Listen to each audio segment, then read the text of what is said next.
Okay, it's 1 o'clock, so we're going to go ahead and get the webinar rolling. Thank you for joining us today. We are asking if you are on the phone line to please make sure you have yourself muted until later in the presentation when we indicate that we're going to open the audio portion up for questions.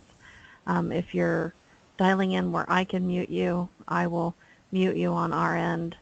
So that way we can minimize the background noise for our presenter, Adam Johnson from the Ohio FHWA Division Office. This is the LTAP Center here in Ohio, and we're very pleased to have you on the webinar to discuss the first ever availability of STIC funding for LPAs in Ohio. And with that, Adam, I'm going to go ahead and turn things over to you.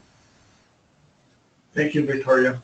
And thank you to everyone who's joining us this afternoon to see if this funding opportunity is right for you and worth pursuing. Again, my name is Adam Johnson. I'm the Major Process Engineer here at the Ohio Division. I've been the STIC coordinator for about 4 months and got a promotion and went to headquarters.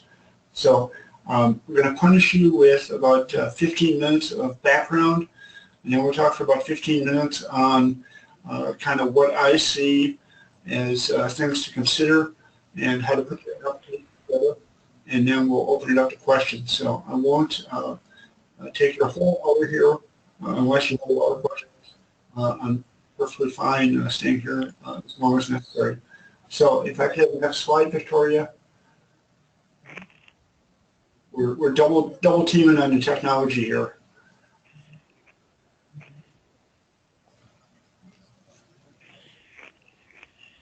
Are you seeing the next slide? Next slide, please. Are you seeing it yet? Yes. Okay, good.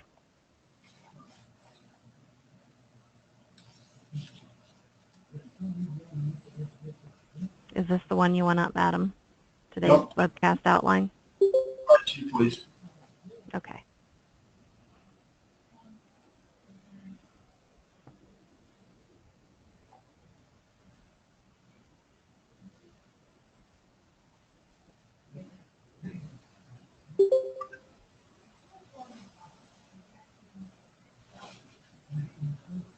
Do you have the one up now that you'd like, Adam? I do not. Oh, I see the slide presentation, and I still see the first slide. Okay. Well, I'm going to unmute Jim DeSanto, and maybe he can tell us what he's seeing. Jim? Can you hear me okay? Yep. What are you seeing on your screen? I see where your screen is shared. So we're seeing the PowerPoint editing view of the first slide. Oh, okay. Oh. All right, let me see what I can find here. Okay. What are you seeing now? Slide 5. Okay. Let me back it up then, and we'll get Adam back to where he needs to be. Okay, Adam, is this good? And thank you, Jim. And if anyone ever has a question that Victoria can't answer, please ask Jim DeSanto here. So here's an outline for today's webinar. Background, kind of the funding, the ideas that are being kicked around, more importantly the process, and some things for you to consider on whether or not to apply. And then we'll go to questions. Next slide, please.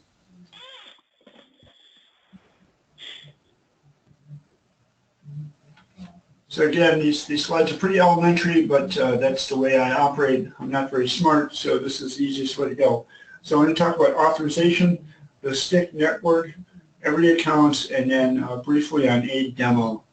Next slide, please. So everyday accounts is codified, and the STIC funding is part of the Everyday Accounts Initiative. Here is the actual verbiage from the law, and importantly, on the next slide, please.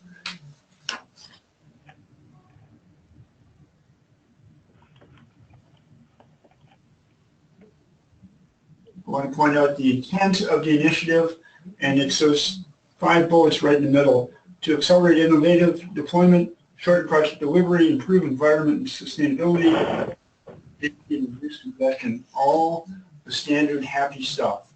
Next slide, please.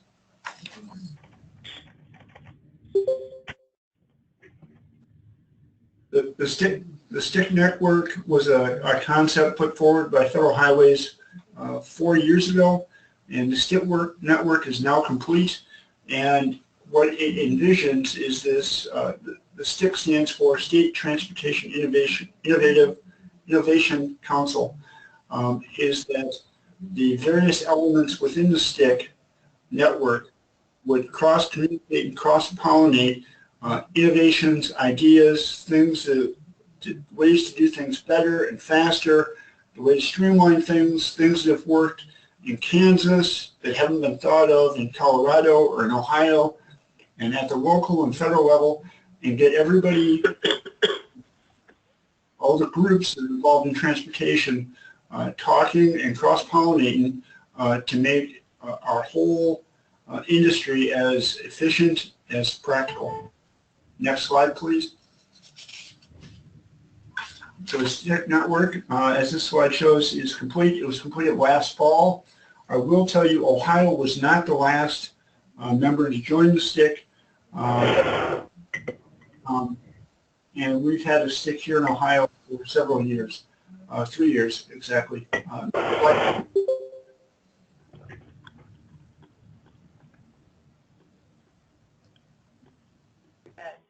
So the STIC incentive program, which comes out of the Everyday Counts program, which is codified, provides $100,000 to each STIC annually for implementation of innovations at any level. Next, there's on the left there, it's all the DC, Puerto Rico, the Virgin Islands, and Federal Lands Highway. Next slide, please. Here's the big happy slide that shows how much that federal government has provided for STIC programming.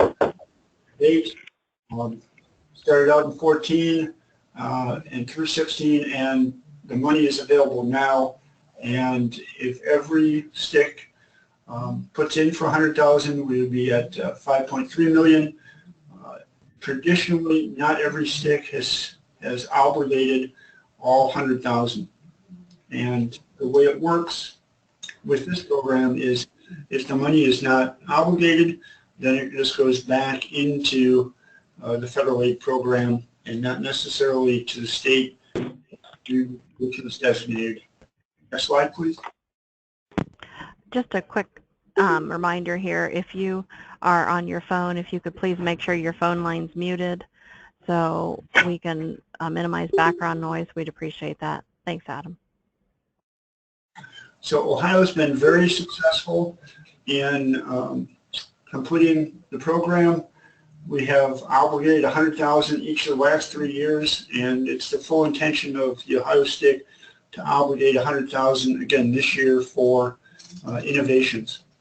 And as Victoria pointed out, we're very happy to extend this opportunity to LPAs and to regional governments, anybody that has an innovation or an idea that's fundable according to the rules and promotes innovation within the state. Next slide, please. So innovation, that's a word I've used several times, and it probably means something different to everybody else. So just to get it a common frame of reference, innovation is defined as the following: the introduction of something new or a new idea, method, or device. And this is key to this program in that the innovation does not need to be globally new. So let me step outside my engineering hat for a moment. So I have 3 kids, and I was trying to explain to them that there are very few new ideas that people come up with. And a truly original idea is a very rare thing.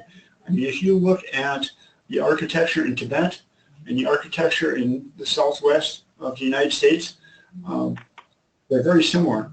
And yet culturally they come from completely different perspectives, and yet they wound up, because of the materials being used and the environment, with a very similar architecture. Just really strange. But anyway, new ideas are rare, but there's no reason why we can't steal somebody else's idea that's new to us and use it and benefit from it. Next slide, please.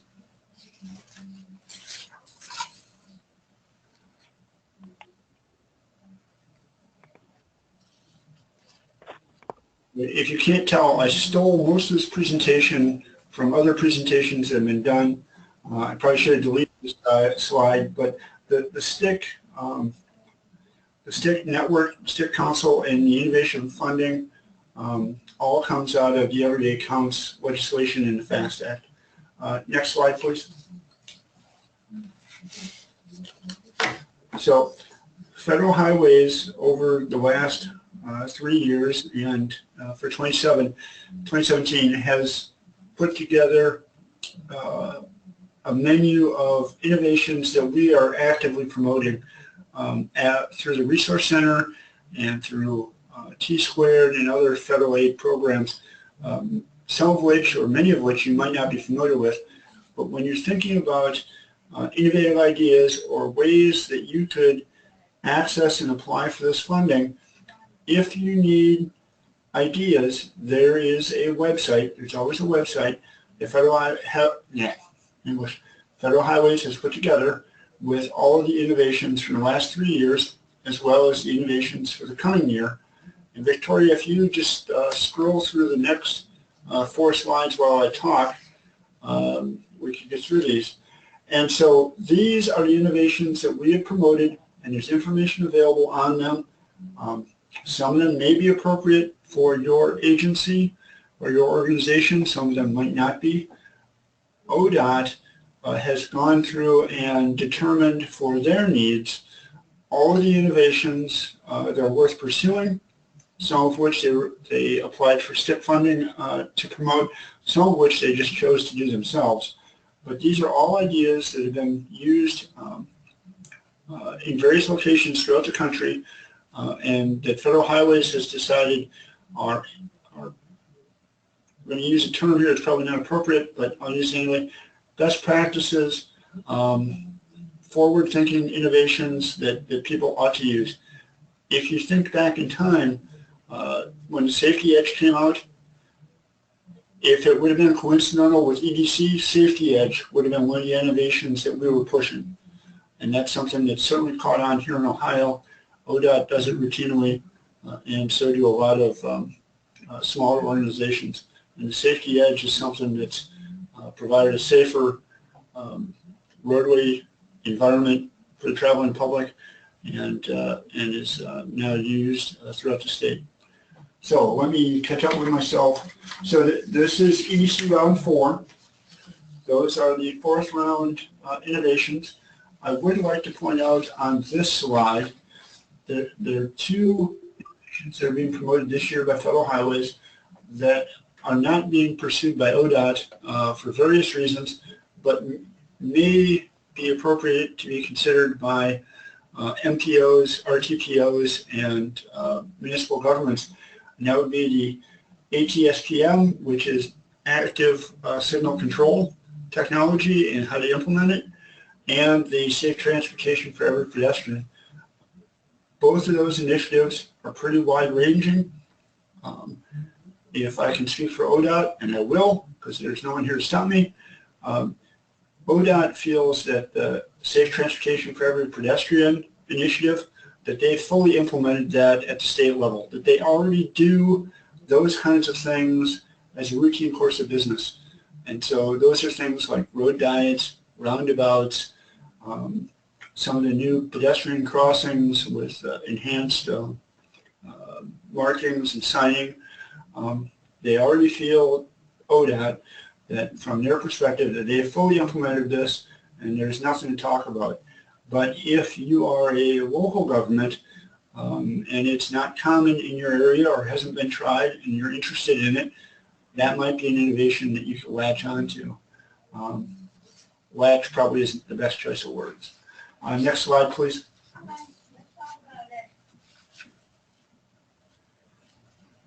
So this is a reiteration in a little easier to read format without cartoons of the EDC-4 initiatives.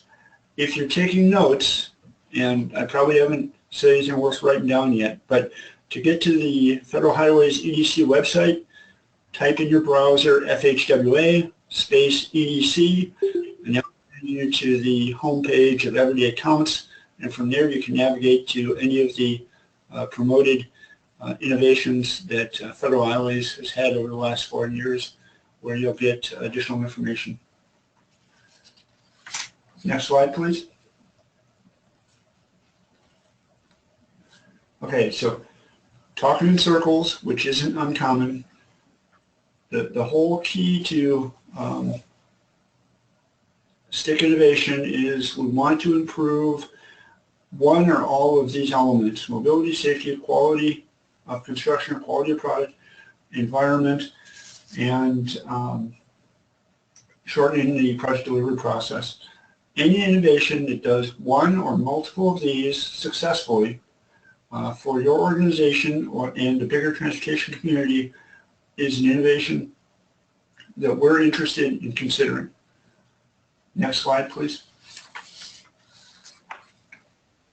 So now that I've squandered 15 minutes, we can talk about the important stuff, the money and how to get it. So here is the Ohio STIC funding process. And as Victoria started out the webinar, it's been opened up this year, the application to take applications for innovation funding from all comers, local units of government, MPOs, resource agencies, basically anyone that's tied into LTAP would be considered should they put in an application. So we are currently actively soliciting for applications. The applications are due by March 15th. Victoria has put together a website. The web address is on the next page, and LTAP has also sent out email solicitation with the web address. The form is now online, and I got to say, it's a lot easier to do it online than any other way. And it's really pretty straightforward, but we'll spend a little bit of time talking about the application after this slide. After the applications come in, there's a committee.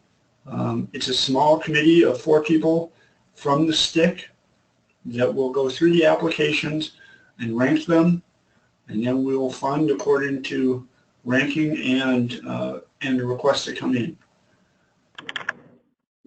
And from the division office, approve the applications, and then it goes to headquarters, where there's a review by headquarters, and that review is to ensure that the things that the Ohio STIC is funding meet the broader national objective to increase innovation and the use of new technology ideas, new ways of doing business. And then once headquarters concurs, we initiate the application process.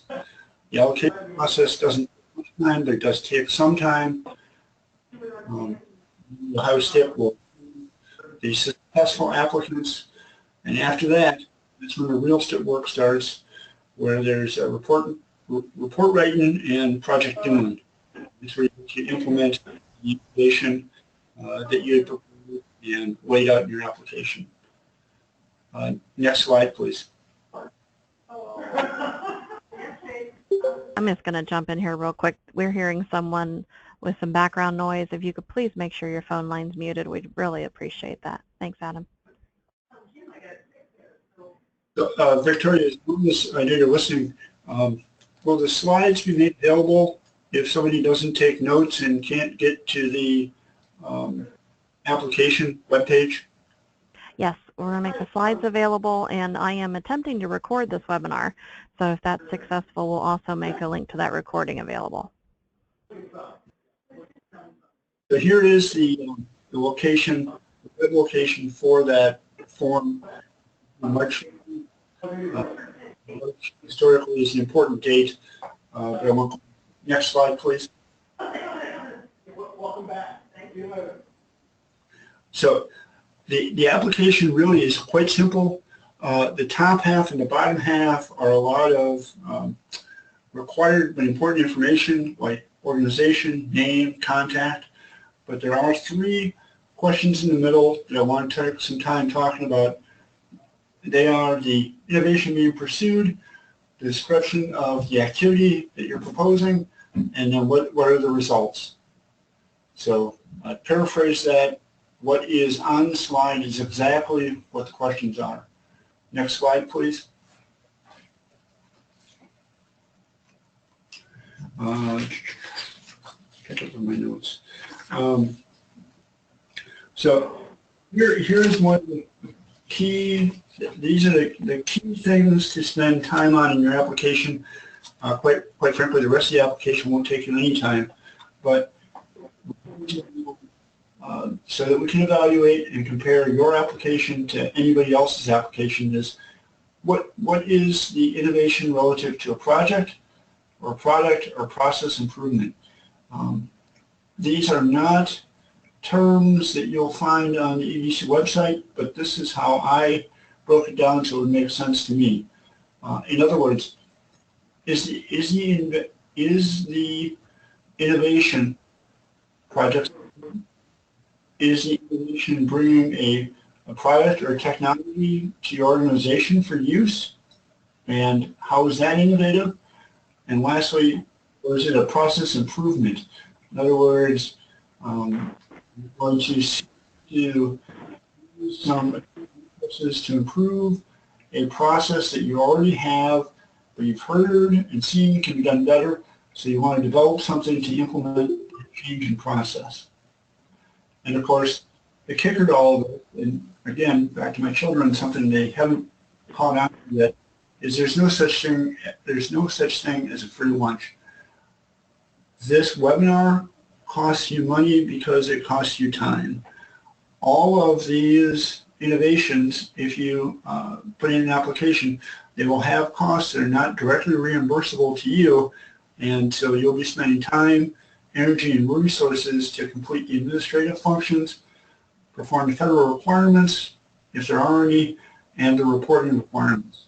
And those costs, not to say that it's not worth applying, you need to consider some of those factors before you just throw in an application because there's free money.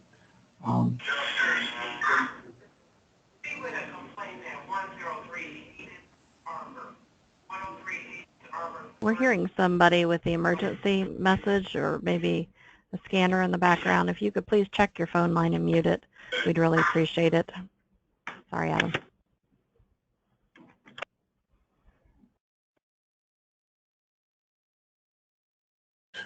Okay, so for the project, some of the things that you need to consider, or you should consider, is that if it's going to be used on a federal aid project, then you're probably aware of all the federal aid requirements, and it needs to be Title 23 eligible, and so all of those requirements still are in play.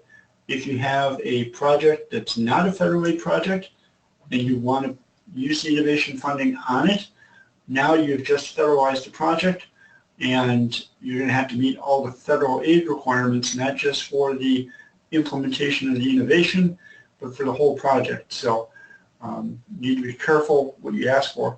So what I was thinking was, if you already have a federal aid project that's programmed and there's an innovation you can add on or implement with that project in conjunction with that project, because you're already meeting the federal aid requirements, that might be an opportunity where you could see some benefit.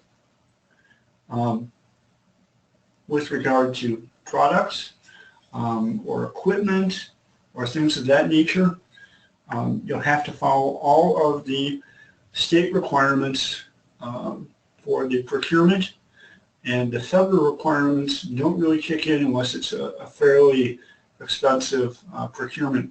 So double check with the state requirements and your local requirements for procurement to see what you would have to do for that. So do I have an example of that?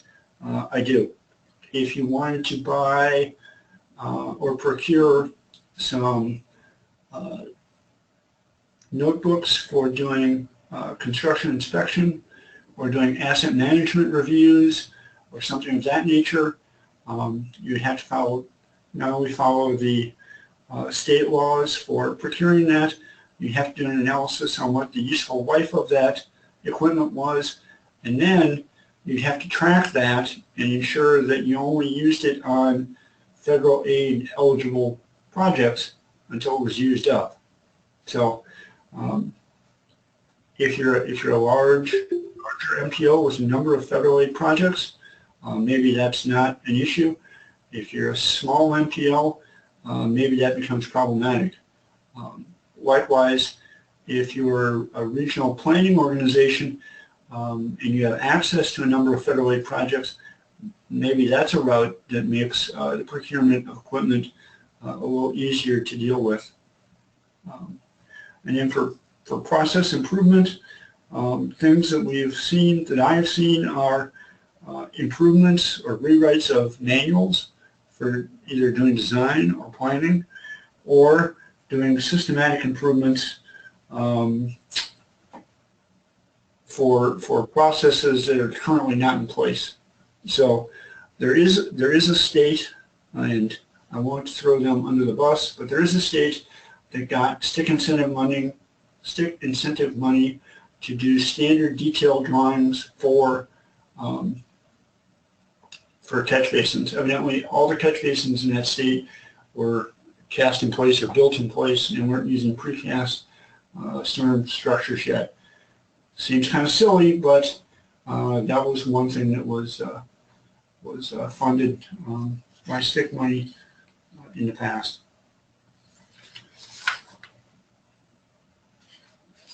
Next page, please. Thank you. So again, back to what I was cautioning on earlier, that makes me nervous, and I don't know if it makes any of you nervous, is you're careful what you ask for, and make sure you consider all the costs involved in applying and if you're successful. So as far as reporting goes, we have quarterly reporting, which, while not extensive, does require some time and does require some tracking. We have STIC meetings on a quarterly basis, which, depending on where you are in your innovation schedule, it may be appropriate for you to report out how it's going and what you've been doing. And then we also have a final report to account for what the innovation was, how it was implemented, whether or not it was successful, and who else might benefit from this.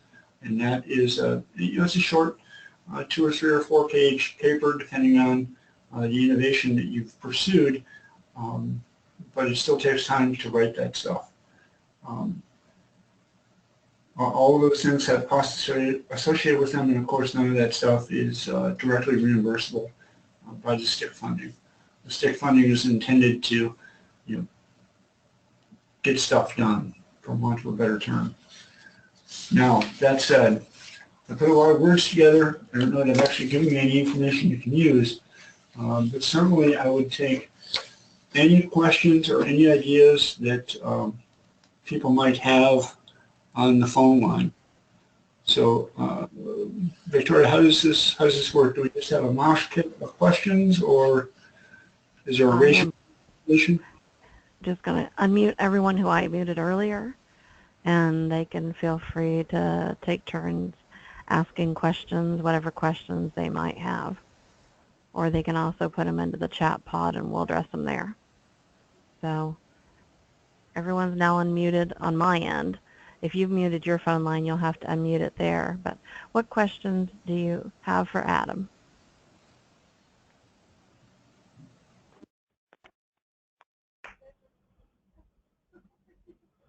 So while people are collecting thoughts, let me just say a couple more things. So previously, the Ohio STIC had pretty much only worked within ODOT for innovation. The thought being that, you know, if it's a best practice for ODOT, it would be a best practice statewide, and then the information could trickle out to other units of government, and they would pick them up. Certainly in the safety realm, we've seen some of this in the past, but this is an opportunity because it's different than safety, especially when you're talking in terms of equipment and processes and process improvement, that it really becomes organizationally specific. And so by that I mean, if you're in an area of the state that's never done design build, you're not going to look to ODOT necessarily as the model child for how to do design build. You're going to want to look at something that's appropriate for the scale of the project you do and fits within the current processes you have. And that would mean you would need to develop a unique or relatively unique or a niche process to fit your organization. And that's a new innovation for you, not for ODOT, but it's a new innovation for you. And if you do it, and we put it out there for everybody to see, maybe somebody else that's similarly situated would pick that innovation up and try it as well. That said, questions, please? We have one that's come in through the chat pod. They want to know, would the County Engineers Association of Ohio be eligible to submit an application? Yes. Okay. All right, what other questions do you have for Adam?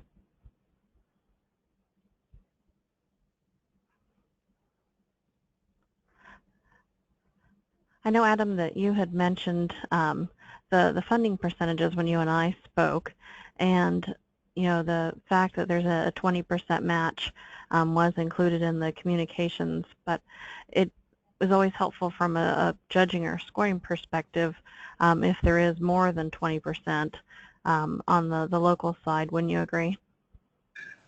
I would agree. It also gives you a, when we get to the scoring, the scoring will be based on a number of factors, and that will be probably one of them depending on the number of applications that we get. In the past, with the STIC application, again, because it was ODOT-centric, we did have applications that were not successful, but it was really a rather short discussion. What I am hoping for, and probably unrealistically so, is that we get other people that are interested, even at relatively modest dollar values, so that we can have a more robust discussion on what's appropriate for innovation and what's appropriate and at what level of government do we want to see these innovations infiltrated. Great. And there are a couple more questions that have come into the chat pod while we were speaking. We have one question. It says, roundabouts are common around Columbus, but we have yet to take the step in this direction. Would a roundabout be eligible if not yet used in our jurisdiction? I would say yes. I mean, in your application, you need to make the case that, you know, we haven't tried it in our area. We haven't, you know, geographic area, it hasn't been tried. At that unit of government, it hasn't been tried. You know, something that would enhance your intention that this is an innovation because it's new to us and we're special and different from everybody else in this way.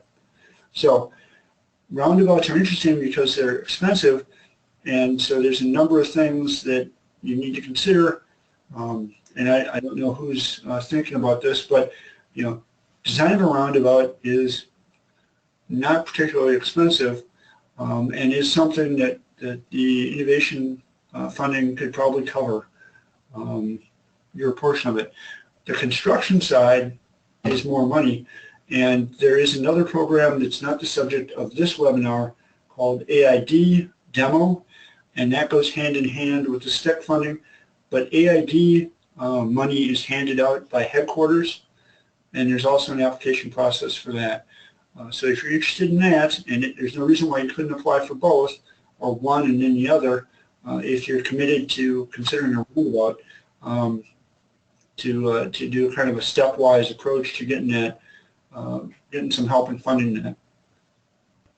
Great. There's another question. It says, I'm thinking of some items in maintenance operations, such as new approaches to vegetation management. Is this type of thing appropriate for STIC? We would have labor, materials, equipment, rental costs.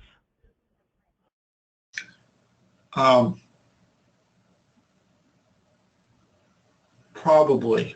And so I'm going to caveat that with probably, because as everyone that's listening knows, traditionally maintenance has not been something that was federal aid eligible.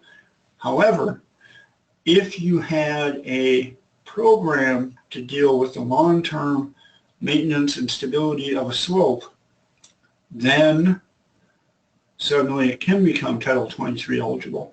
So, strict maintenance is a tough one. When we get into some of the specifics, then quite possibly, and again, you need to make the case for, need to, and do it in a better way than my speaking is right now, you need to demonstrate on why this is an innovation that's appropriate for your unit of government and your area.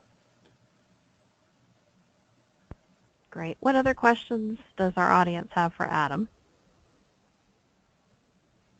And hopefully we've addressed the questions that were in the chat pod to the satisfaction of those who posed them.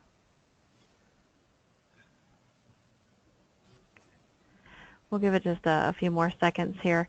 Adam, do you want me to go ahead and go on to the next slide while we're waiting? I think that maybe, is there more? Give me more. Just questions and discussion. Yeah.